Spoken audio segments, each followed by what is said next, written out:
Hello everyone, आप सभी का स्वागत है हमारे यूट्यूब चैनल एडिवला पॉइंट पर। तो देखिए ये जो हमारा चैप्टर है, ये हम चैप्टर 12 जो कंटिन्यू कर रहे हैं, ठीक है, इलेक्ट्रिसिटी, इसका पार्ट 2 जो आज हम करने वाले हैं। पार्ट 1 हमारे चैनल पर अपलोड हो चुका है। देखिए पार्ट 2 हम बहुत ध्यान से करेंगे।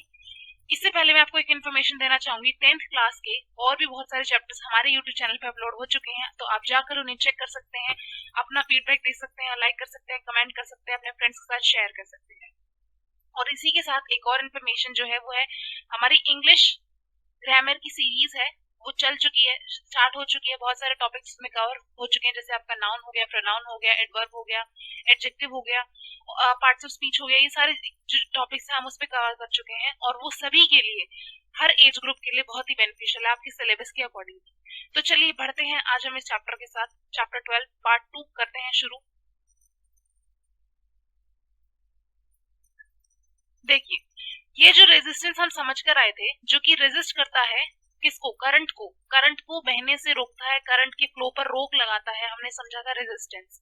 आप इंग्लिश से समझ के चलिए, रेजिस्ट मतलब रोकना होता है, रेजिस्टेंस क्या करेगा, जो करंट को रोकने का काम करेगा। ठीक है, अभी इसको करने के लिए हमें एक डिवाइस लगाना पड़ता है, उसे हम बोलते हैं रेजिस्टर। ठीक है, उसे क्या बोलते हैं, हम रेजिस्टर बोलते हैं। देखिए in preceding section we learnt about some simple electric circuit. We have noticed how the current through the conductor depend on how its resistance and potential difference across the set.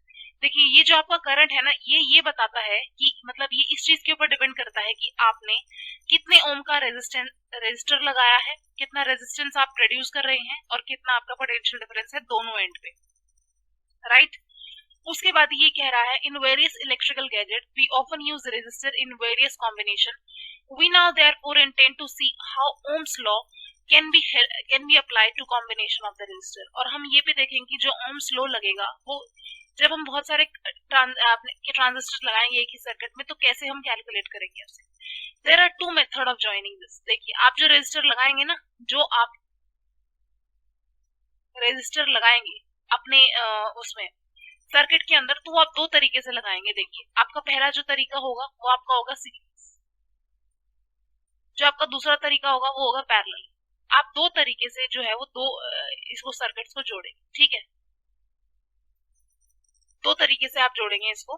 तो देखिए वो कैसे जुड़ेगा मैं आपको वो क्लियरली बताती हूँ। ठीक है, इसी को हम आगे इस पार्ट में देखेंगे। ठीक है, ये देखिए ये जो डायग्राम है, इससे आपको बहुत ही अच्छे से क्लियर हो जाएगा। ये देखिए आपके तीन R1, R2 एंड R3 आपके तीन रेजिस्टेंस है, 1 2 3। आपका एक पोटेंशियल डिफरेंस है, दोनों एंड से कनेक्टेड हैगा। आपका एम्पियर करंट नापने के लिए आपका ये स्विच है, ये करंट देखो फ्लो हो रहा है, ये जो डायरेक्शन है करंट की। ये जो जब आपकी इस पोजीशन में आपका रेजिस्टेंस लगेगा, तो वो बनाएगा आपका सीरीज कॉम्बिनेशन। अंडरस्टूड। उसके बाद देखिए आपका जो दूसरा जो कॉम्बिनेशन आता है वो आप इस तरीके से लगाएंगे। ये देखिए इस तरीके से ऊपर नीचे करके लगाएंगे। आपका वही पोटेंशियल डिफरेंस है, आपका करंट फ्लो हो रहा है, ये आपका स्विच है, ये आपका एम्पियर है, ये बैटरी है। देखिए R1, R2 एंड R3, जब आपने R1 इस तरीके से और उसके बाद इस तरीके से जोड़ा, ये आपका R1, ये आपका R2 और ये आपका R3। ठीक है, जब आपने R1, R2 एंड R3 को ऊपर नीचे करके जोड़ा, तो ये वाला जो कॉम्बिनेशन बनेगा, ये बनेगा आपका parallel combination. Understood. I hope ये आपको क्लियर हो गया होगा डायग्राम से। अगर आपको सीरीज और पैरेलल में लगाना है तो आप कैसे लगाएंगे।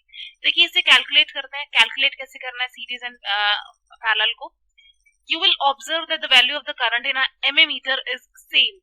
देखिए and dependent of its position in the electric circuit, it means that in series combination of the resistor in the circuit is same every part of the current circuit and same current through each resistor. देखिए एक series में लगाने का ये point होता है, आपको वो ये बात समझ आती है कि जब आप करंट मेजर करेंगे एममीटर में, तो आपको ये समझ आएगा कि जितने भी रेजिस्टर आपने लगाए हैं, सीरीज समझते हैं, हर जगह बराबर करंट फैलेगा। ठीक है, तो आपके जितने भी resistor R1 to R3, R1 मतलब आपने R1, R2, R3, R4 जितने भी लगाए हैं, उन सभी के अंदर जो करंट का अमाउंट होगा वो सेम होगा सीरीज में। ठीक है, ये केस है। ठीक है, आप डोंट फॉरगेट दिस। उसके बाद ये देखिए आपका जो पोटेंशियल डिफरेंस की अगर हम बात करें, you will observe that the potential difference is equal to the sum of potential difference of V1 V2 and V3। जो आपका पोटेंशियल डिफरेंस आप मेजर करेंगे वो आपका V1 V2 V3 होगा, जो कि अलग अलग होगा, ठीक है। पोटेंशियल डिफरेंस क्या करेगा, देखो कॉम्बिनेशन है of resistors in series is equal to the sum of potential difference across the individual resistor। देखिए जितने भी रेजिस्टर आपने लगाए हैं उन सबका कुछ अलग अलग पोटेंशियल डिफरेंस होगा, तो टोटल पोटेंशियल डिफरेंस क्या आएगा जब आप बराबर से बाकी सबका प्लस करेंगे, तो ये आपका V1 plus V2 plus V3 हो जाएगा। आई होप क्लियर हो गया होगा। यहाँ पे हम ये पढ़कर आए हैं कि जो हमारा V है ये हम पढ़कर आए हैं, ये रूल जो आपका V है वो आपका I इंटू में R होता है, राइट।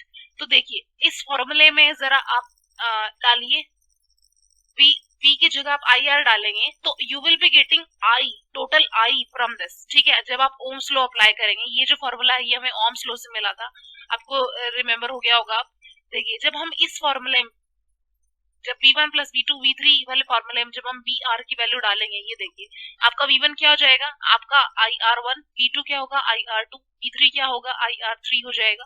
तो आपका टोटल करंट कितना होगा या आपका टोटल रेजिस्टेंस कितना होगा वो देखते हैं। देखिए करंट तो सब में बराबर ही है, ठीक है। जब आप रखिए इसको, देखिए ऐसे V1 plus V2 plus V3, right. उसके बाद ये आपका IR है is equals to IR1 plus IR2 plus IR3, right.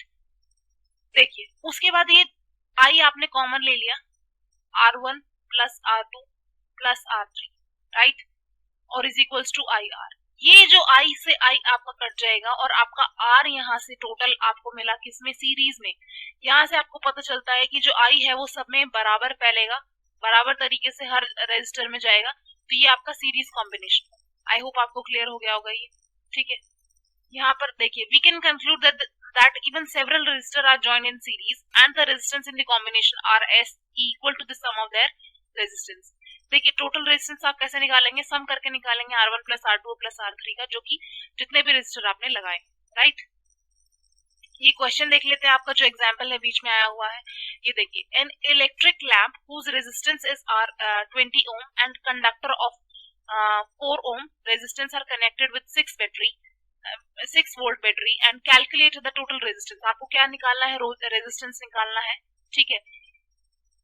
देखिए आगे बढ़ते हैं, आपने दो लगाए हैं, सीरीज में लगाए हुए हैं। देखिए R1 आपका 20 है, R2 आपका 4 है, तो जरा मैंने आपको अभी फॉर्मूला कराया है R1 प्लस R2, RS मतलब आपका R टोटल कितना है, ये आपका 20 है और ये आपका 4 है, तो you will be getting 24 ohm।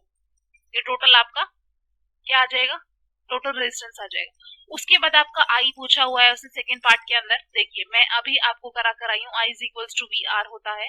आपके पास टोटल R हैगा, आपके पास V हैगा, राइट। देखिए V कितना है आपके पास 6 वोल्ट, अभी क्वेश्चन के अंदर हमें दे रखा है 6 वोल्ट बैटरी से कनेक्टेड है, और R आपके पास 24 है।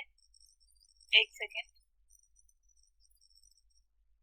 सॉरी ये यहाँ पर एक्चुअली ये जो आपका फॉर्मूला होगा ये आपका V is equals to IR होगा। आई एम रियली सॉरी, यहाँ पे लिखने में गलती हो गई, V is equals to IR होगा। तो देखिए V आपके पास कितना है, V है आपके पास एंड आपके पास R है, एंड आपको क्या निकालना है, I निकालना है।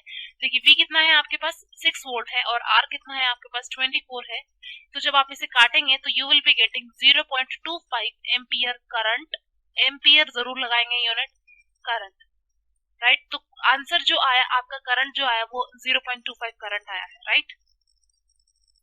देखिए applying Ohm's law to the electric conductor and electric lamp and conductor separately, अगर हम अलग अलग इनका वोल्टेज निकालें तो V1 देखिए, V1 तो आपका क्या, V is equals to IR, ठीक है।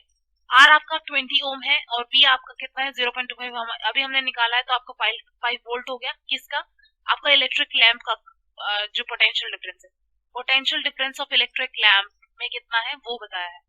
सेकंड में कंडक्टर का पूछ रहा है, V2 निकालिए आप I इंटू में R करके, I आपका कितना है 0.25 है, R कितना है आपका 4 ओम है, 1 वोल्ट आपका पोटेंशियल डिफरेंस आ गया, right.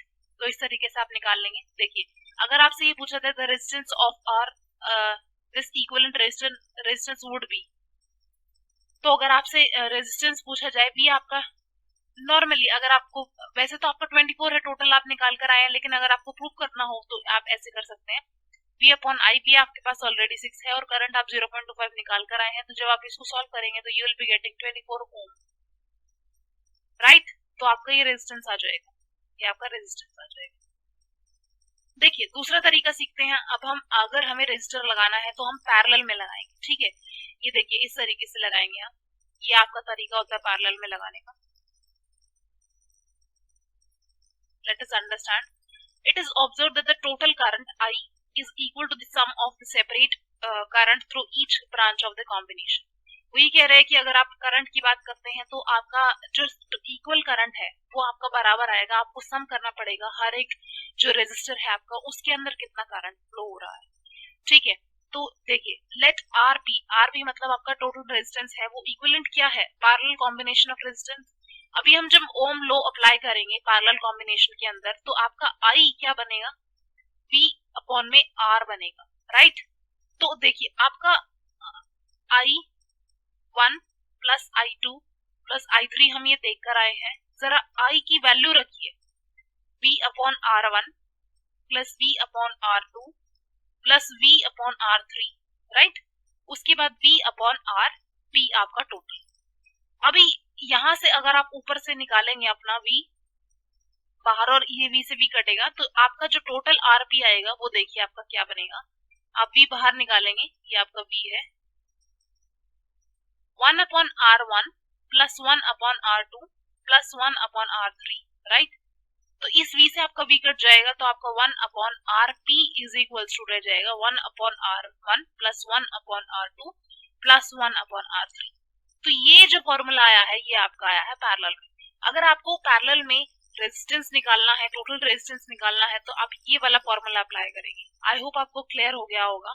Thus we may conclude that the reciprocal of the equivalent resistance of a group of resistance joined in parallel is equal to the sum of reciprocal, reciprocal समझते हैं ना, जब हम 1 upon में लिखते हैं, ठीक है, of individual resistance। तो लेट्स डू दिस एग्जाम्पल, इस एग्जाम्पल को करते हैं तो आपको और क्लियर हो जाएगा कि कैसे हम सॉल्व करेंगे क्वेश्चन को। देखिए suppose the resistor R1, R2 and R3 have the value of 5 ohm, 10 ohm and 30 ohm respectively, which have been connected to the battery of 12 volt. Calculate करना है आपने the current through each resistor and the total current in the circuit, the total current of the resistance, ठीक है। तो देखिए आपका R1 कितना दे रखा है 5, R2 10 और R3 आपका 30 वोल्ट, आपको 12 वोल्ट दिया हुआ है। करंट निकालिए हर एक अलग अलग उसमें कितना जाएगा, रेजिस्टर में कितना जाएगा। तो आपका formula I is equals to आपका V अपॉन R हो जाएगा। देखिए I1 निकालना है, V अपॉन R1, V बताइए कितना है जरा, 12V था, R कितना है, सबसे पहला R 5 है आपका, तो पहला जो I है वो आपका कितना आएगा 2.4 एम्पियर आएगा, राइट। उसके बाद ऐसे ही करके आप I2 निकालेंगे, I2 आपका क्या आ जाएगा V अपॉन R2, V कितना है 12 है एंड ये आपका 10 है, 10 ओम है। उसके बाद आपका 1.2 एम्पियर। उसके बाद आप I3 निकालेंगे अपना V अपॉन R3 करके इज इक्वल्स टू ये कितना है आपका 12 है, 12 वोल्ट है, V आपका पोटेंशियल डिफरेंस, और आपका R3 कितना है, आपका R3 है 30, तो आपको इसको कट करके 0.4 एम्पियर मिल जाएगा। देखिए अब आपका I1 I2 आ चुका है, ठीक है, तीनों आ चुके हैं। अब आप टोटल करंट निकाल सकते हैं इनको नॉर्मली प्लस करके इस तरीके से, तो आपको 4 एम्पियर आएगा टोटल। लेकिन अगर आपको रेजिस्टेंस निकालना है तो रेजिस्टेंस P की अगर हम बात करें तो how will you solve it, चलिए मैं आपको करके दिखाती हूँ प्रॉपरली सॉल्व विद LCM, ठीक है। तो अगर जिसको भी डाउट होगा वो आपका डाउट क्लियर हो जाएगा। Let's solve this question.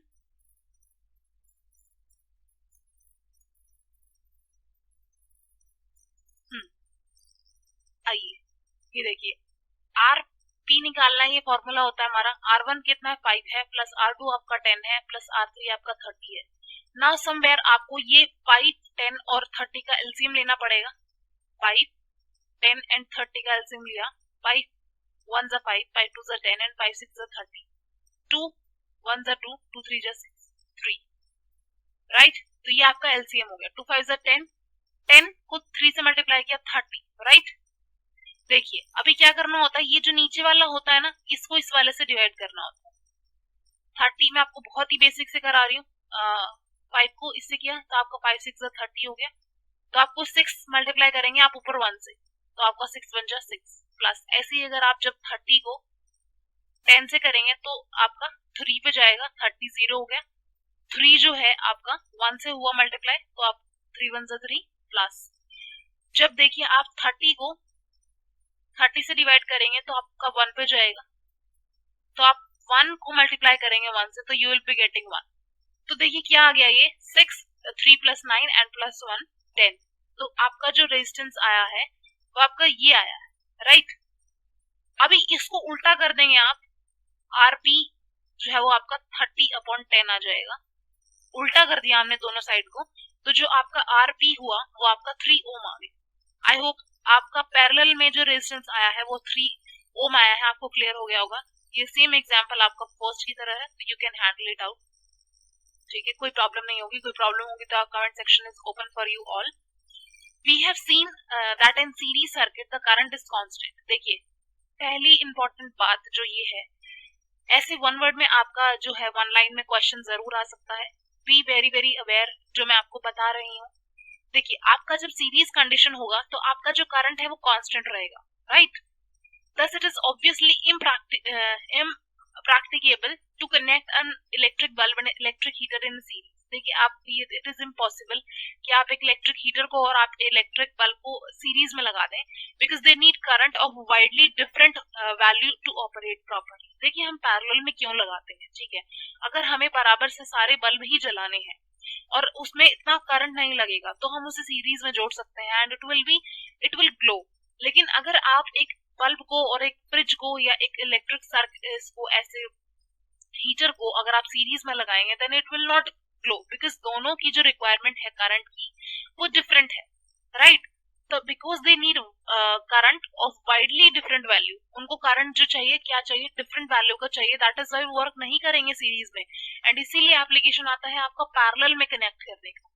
Another major disadvantage क्या है सीरीज सर्किट की, that when one component fail the circuit is broken। अगर आपका मान लो एक सीरीज के अंदर एक आपका बल्ब जो है अगर ग्लो करना फ्यूज हो गया या ग्लो नहीं कर पाया या सर्किट बीच में से, तो आपका पूरा का पूरा जो सर्किट है वो ब्रेक हो जाएगा और कोई भी बल्ब नहीं जलेगा। आप देखिए कितना जो डिफरेंस क्या है सीरीज और पैरेलल को कनेक्ट करने में, right. If you have used fairly light to decorate the building on the festival, one marriage celebration, you might have seen that the electrician spending a lot of time in troubling, locating and replacing the dead bulb. Each has to be tested to find out which has been fused or gone. On the other hand, देखिए मैं आपको एक यहाँ पे बहुत बारीकी example देती हूँ आपके डेली लाइफ का।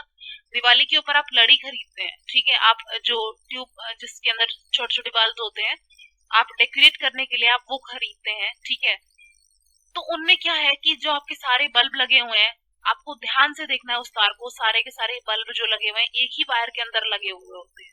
वो आपका क्या है, वो आपका सीरीज में लगा हुआ है, ठीक है। और अगर आपका कोई भी बीच में से बल्ब अगर नहीं जलता है तो आपका पूरा का पूरा जो बाकी का सर्किट है पूरा ब्लॉक हो जाता है, आपकी पूरी वो ही नहीं जल पाती है, पूरी की पूरी रेडिंग नहीं जल पाती। तो ये आपका डेली लाइफ से एग्जाम्पल है। अगर वहीं दूसरी तरफ पैरेलल में कनेक्टेड होगा सर्किट, ठीक है, तो वो आपका ब्रेक नहीं होगा, ठीक है, और वो इजीली वर्क करेगा। तो जो हमारे इलेक्ट्रिकल गैजेट्स हैं वो सारे वर्क करते हैं हमारे पैरेलल सर्किट के ऊपर। Total resistance in the parallel circuit decreased as per the equation, and this is helpful to particularly when each gadget has a different resistance and each different current to operate properly.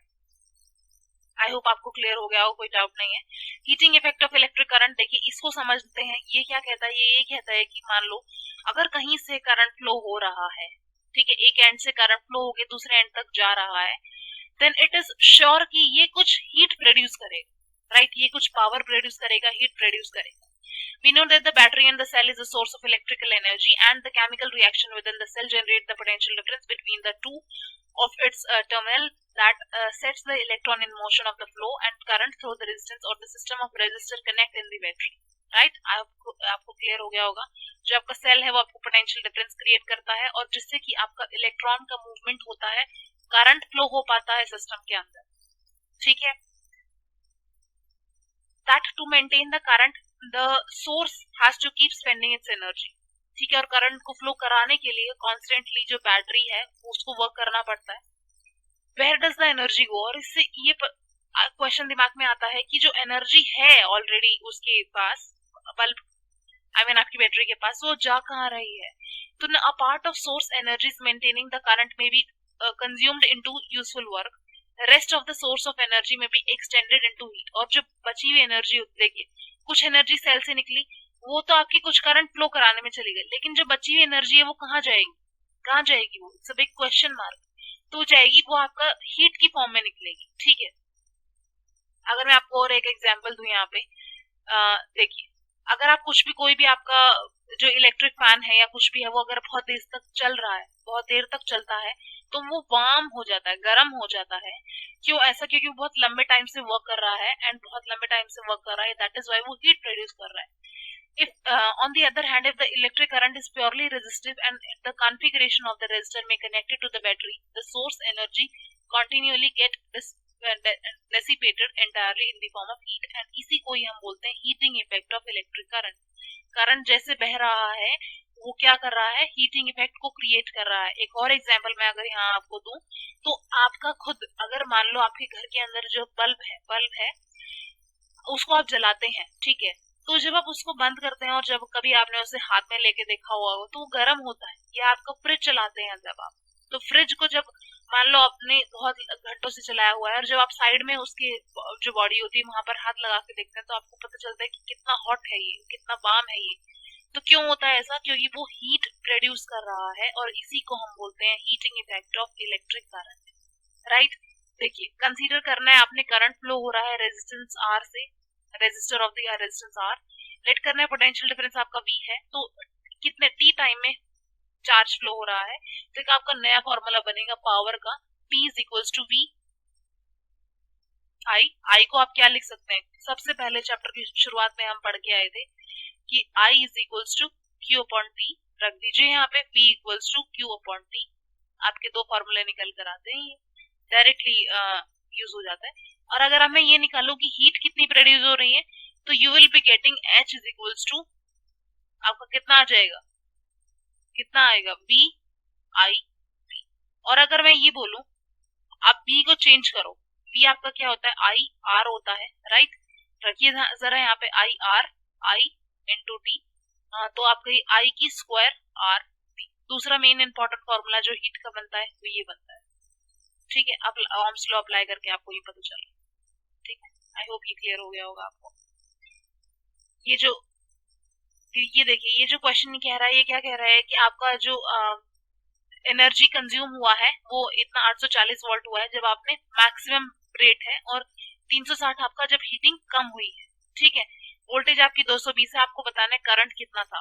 ठीक है, पहले case में आपका जो current है 480 what upon 220 है, तो आपको करंट इतना आ गया. और रेजिस्टेंस आपका कितना है? V अपॉन I करके 220 अपॉन में करंट आपने जितना भी निकाला था वो, और इतना आपका रेजिस्टेंस आ गया, और ऐसे ही आपने कम में निकाला. ठीक है,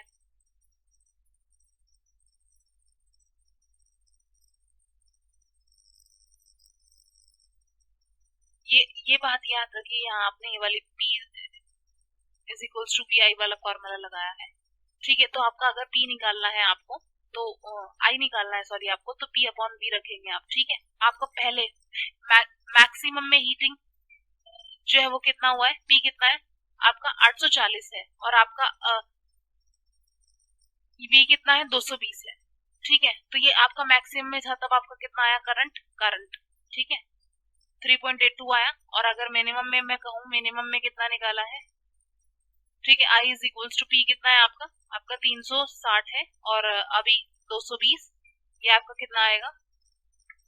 मिनिमम में करंट आपका 1.64 आएगा. तो आप यहाँ से, अभी आपको I मिल गया है, आप R निकाल सकते हैं इजीली. कितना आएगा इसका R? P is equals to I R होता है. I है आपके पास, ठीक है, और या और V है आपके पास, तो आप R आराम से निकाल सकते हैं V अपॉन I करके. आई होप आपको क्लियर हो गया होगा. ये देखिए, ये एक और क्वेश्चन है जिसमें आप कह रहा है 100 जूल ऑफ हीट प्रोड्यूस हुआ है 4 रेजिस्टेंस जब आपने लगाया.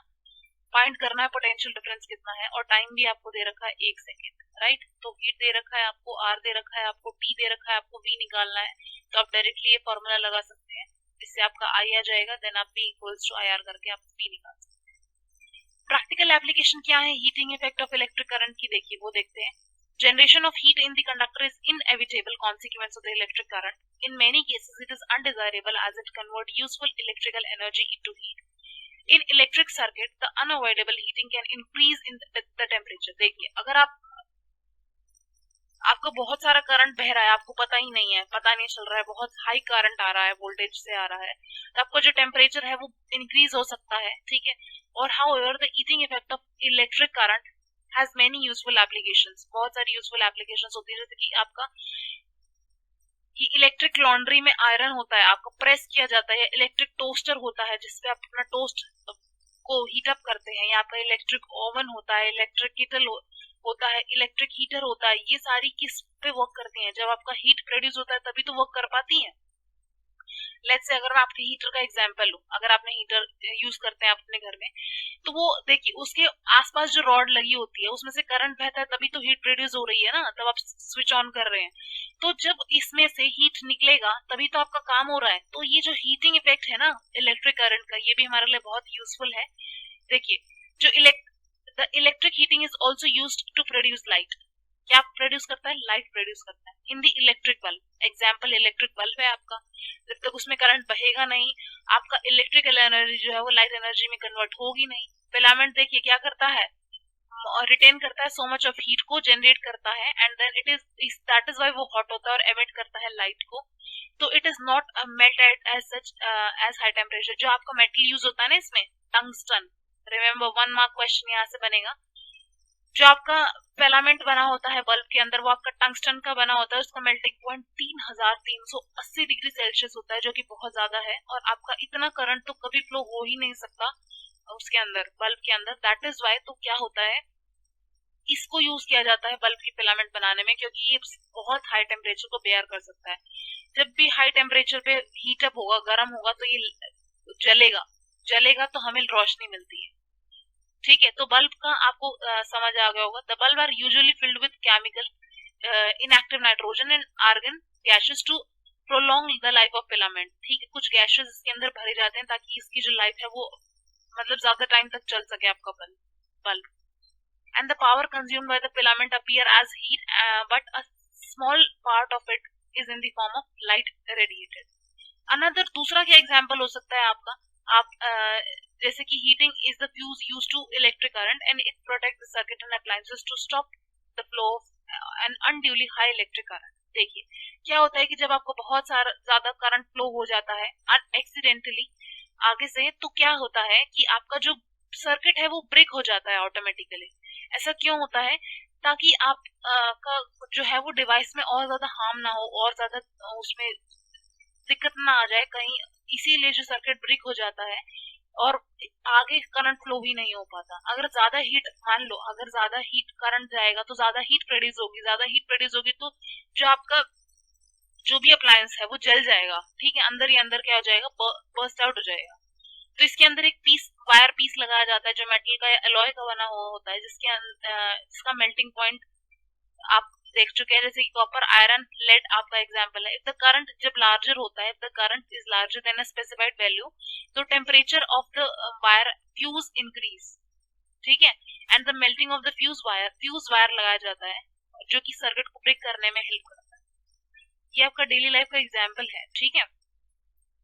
एक और यहाँ पे आपका इलेक्ट्रिक पावर हम देखें तो P इक्वल्स टू VI होता है आपका,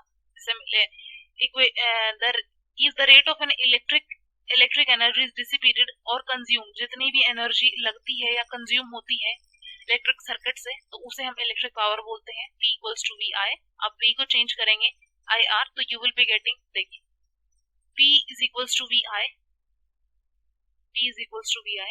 आपका V क्या होता है, V इक्वल्स टू IR होता है, ठीक है। तो you will be getting I की स्क्वायर R, ये आपका P है, एंड आप इसको V upon, just a second, I square R, right,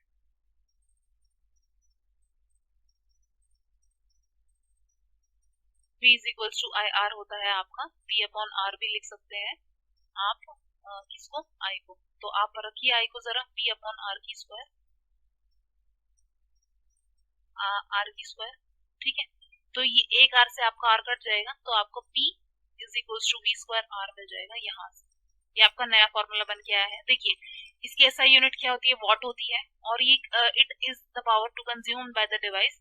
1 ampere जब करंट कंज्यूम होता है और 1 पोटेंशियल डिफरेंस में ऑपरेट होता है, तब 1 वॉट जो करंट है आपका प्रोड्यूस होता है। वॉट बहुत स्मॉल है, देखिए आपका ये वाला जो कन्वर्जन है आपको पता होना चाहिए। 1 किलो वॉट आर, किलो मतलब 1000 वॉट, आर मतलब 3600 सेकेंड। जब आप इसको चेंज करेंगे तो you will be getting 3.6 into 10 to the power 1 kilowatt का होता है। ये आपका बहुत इजी सा है। ये कह रहा है कि इतना आपका वोल्ट है, पोटेंशियल डिफरेंस इतना है, करंट आपका इतना है, P और V I, P is equals to V I लगा के आपने करंट पावर निकालना था, ठीक है। अब इजीली से कर सकते हैं। ये था आपका पूरा चैप्टर जो कि यहाँ पर फिनिश हो चुका है। अभी क्या बचता है, इसकी जो एनसीईआरटी एक्सरसाइज बचती है वो हम लेकर आएंगे अपने पार्ट 3 के अंदर, जिसमें हम अपने सारे न्यूमेरिकल्स को कवर करेंगे। तो आप हमारे यूट्यूब चैनल पर बने रहिए, सारी अपडेट्स पाने के लिए अभी बेल बटन दबा के सब्सक्राइब करें, और बाकी जो चैप्टर्स अपलोड हो चुके हैं उन्हें जाके चेक करें। मिलते हैं जल्द ही पार्ट 3 के साथ इस चैप्टर के, तब तक के लिए आप अपना ध्यान रखें। Thank you, bye bye.